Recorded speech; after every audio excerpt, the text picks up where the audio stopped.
Forget about it, Kelly. It doesn't have anything to do with you. Kevin suddenly realized that he shouldn't make her pay for someone else's mistakes. What her mentor had done wasn't her fault. I noticed you started calling me Kelly. She smiled a little. Kevin wondered if he'd made a mistake and maybe it wasn't appropriate.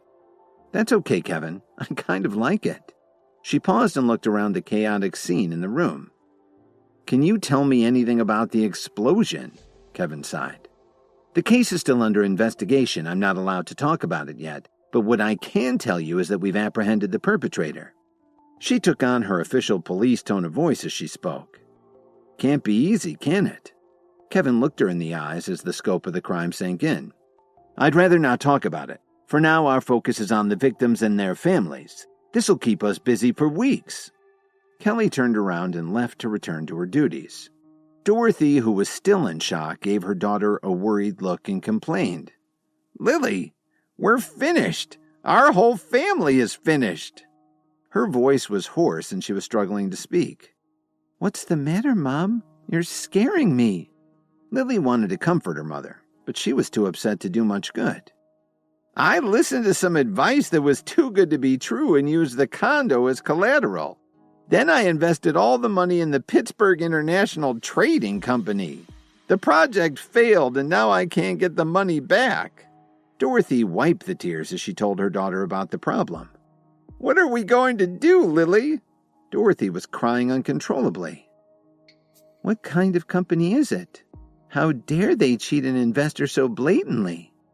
Now that Lily understood the issue, she started to get angry. It was obvious that Pittsburgh International Trading didn't want to repay her mother. Kevin walked up to the two of them and suggested that they return home. Lily, if the doctors say it's okay, let's get Mom back to the condo. What are you talking about? Dorothy was upset at her mistake, so she lashed out at Kevin. If you weren't so lazy, I wouldn't be in this mess. Have you done anything since you married my daughter besides hang around and eat our food? Dorothy stood up and scolded Kevin, completely forgetting that they were still in the hospital. Everyone within earshot turned around to glare at Kevin.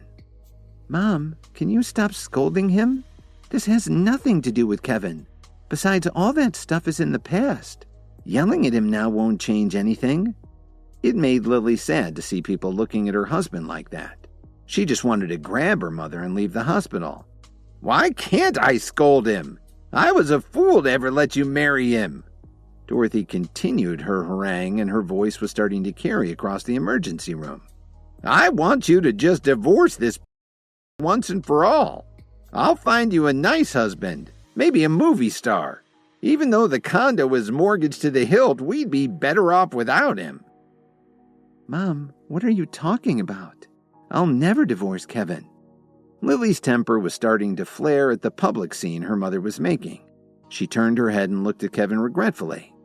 But Lily didn't know that Kevin wasn't bothered at all about Dorothy's abuse. He seemed to be used to it, and he just let it go in one ear and out the other. Don't be silly, Lily. What does this mean to you anyway?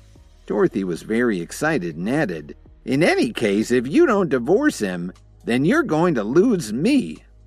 Mom, how can you say that? Lily's heart began pounding in her chest. What should I say? Do you expect this bum to support our family for the rest of our lives? Do you think he'll find a way to get my money back? Dorothy looked at Kevin viciously.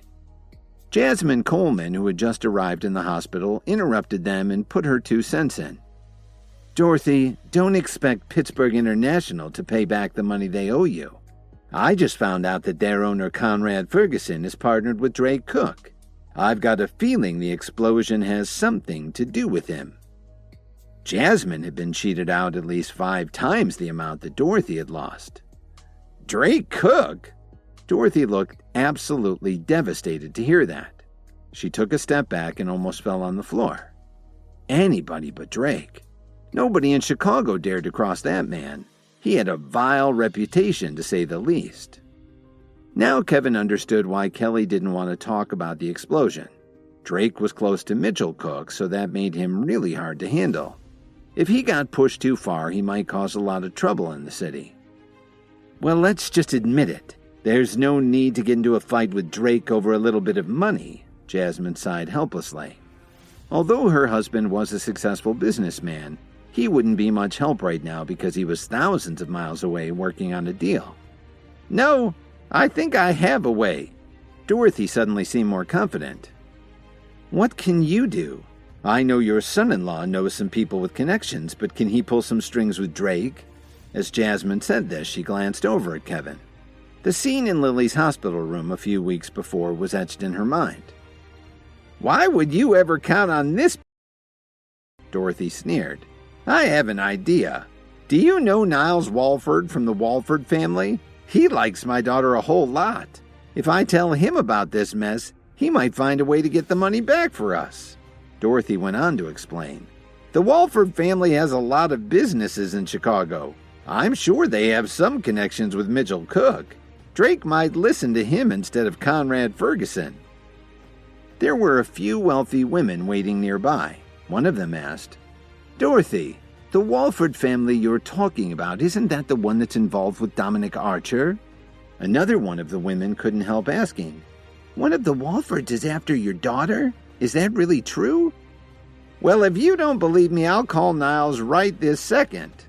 Dorothy pulled out her cell phone and started to make the call. The Walford family? Which family is that? Kevin started to frown. He knew almost all the influential families in Chicago, but he had no idea who the Walfords were. What also surprised Kevin was that Dorothy said that Niles liked Lily a lot. How come he didn't know about this before? Don't be mad, Kevin. I have nothing to do with the guy. Lily could see the expression on Kevin's face, and she reacted right away so he wouldn't misunderstand. She put her hand on his arm and smiled sweetly. I'm not angry, but I would like to have a nice little chat with him, Kevin said with a sneer. In Chicago, there weren't a lot of people who were friends with Drake Cook. You could probably count them on one hand. So if Niles knew him, he was somebody worth looking into. By now, Dorothy's call had gone through. She smiled happily and said, Niles, are you busy right now? I may need your help with something. What's the matter, Dorothy? Go ahead and tell me. There aren't many things that I can't handle in this town. Where are you? I'll meet you right away. Everyone could hear his voice coming through Dorothy's earpiece. I'm at the downtown general in the ER. If you have the time, come right over. Dorothy hung up the phone looking very proud of herself. She sneered at the other woman and said, Now do you think I was just making it up? They were astonished because they'd never expected Dorothy to be so close to such a powerful man. We don't have to worry about our problem now. All we need to do is wait for Niles to get here. He'll deal with it. When Dorothy said this, she was full of confidence. Let's go home, Kevin. Lily pulled on Kevin's sleeve to urge him to leave. Do we have anything important to do at home? Mom said a big shot was coming. Let's stay around and meet him, Kevin said with a smile. He had a feeling that Niles Walford was all talk and no action. Please subscribe to the Pocket FM YouTube channel and press the bell icon for instant notification. Check out our channel for more such exciting shows.